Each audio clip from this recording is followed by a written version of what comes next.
Assalamualaikum warahmatullahi wabarakatuh. Perkenalkan, nama saya Rizka Anissa Hermansyah dengan NIM 62111911189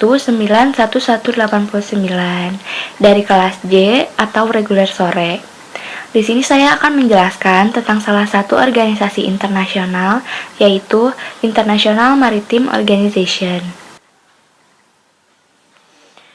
International Maritime Organization atau yang disingkat dengan IMO adalah salah satu badan khusus Perserikatan Bangsa-Bangsa yang mengatur dan bertanggung jawab atas lalu lintas laut untuk meningkatkan keselamatan dan keamanan pelayaran internasional serta keamanan lingkungan laut.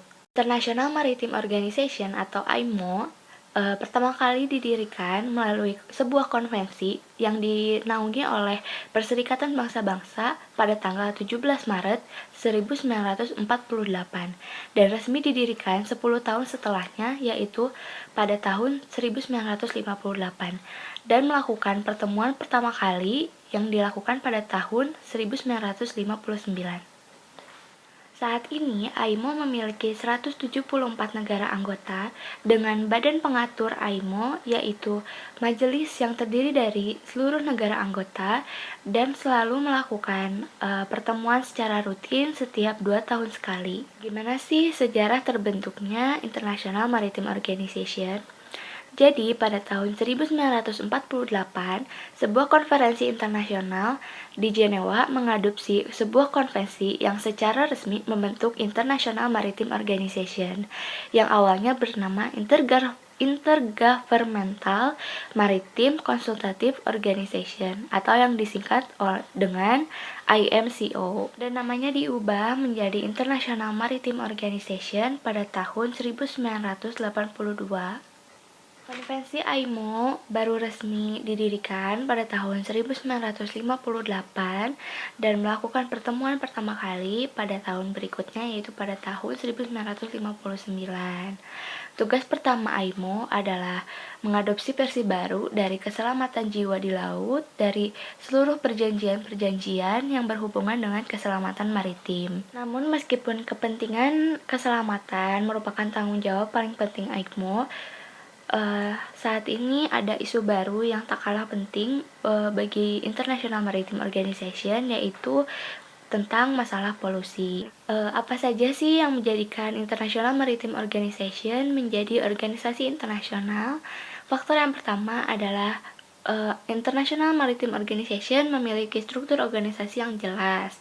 Pimpinan IMO saat ini adalah Sekretaris Jenderal yang dipegang oleh Mr. Kai Taek Lim dari Republik Korea. Beliau sudah menjabat dari 2016 hingga saat ini dan memiliki struktur anggota majelis sebagai badan pimpinan, dewan, 5 komite utama, dan subkomite yang lain. Faktor yang kedua adalah adanya kesepakatan antar negara anggota. Sebagai tujuan PBB untuk perdamaian dan keamanan dunia, maka kemudian beberapa negara mengusulkan untuk membuat salah satu organisasi internasional dalam bidang maritim. Faktor yang ketiga adalah memiliki lebih dari 3 anggota dan melintasi batas-batas internasional. IMO adalah sebuah organisasi yang melintasi batas-batas negara yang dibuktikan dengan jumlah anggota IMO yang saat ini terdiri dari 174 negara dan 3 anggota asosiasi. Kemudian, International Maritime Organization termasuk ke dalam kategori International Governmental Organization atau IGO karena anggota IMO terdiri dari negara-negara. Faktor yang keempat yaitu memiliki sekretariat atau tempat bekerja dan memiliki staf. Saat ini organisasi IMO memiliki sekretariat permanen yang terdapat di London, Inggris, dan memiliki 300 staf yang bekerja untuk keberlangsungan International Maritime Organization. Yang kelima yaitu memiliki tujuan organisasi. Tujuan International Maritime Organization saat ini yaitu untuk menyediakan sarana bagi kerjasama di antara pemerintah di bidang regulasi dan praktik pemerintah yang berkaitan dengan masalah teknis dari semua jenis yang mempengaruhi pelayaran yang terlibat dalam perdagangan internasional, untuk mendorong dan memfasilitasi penerapan umum dengan standar tertinggi yang dapat dipraktikkan dalam hal-hal yang berkaitan dengan keselamatan maritim, efisiensi navigasi, dan pencegahan serta pengendalian pencemaran laut dari kapal. Apa sih peran International Maritime Organization? Peran utamanya adalah menciptakan kerangka peraturan untuk industri perkapalan yang adil dan efektif, yang diadopsi secara universal dan diterapkan secara universal juga.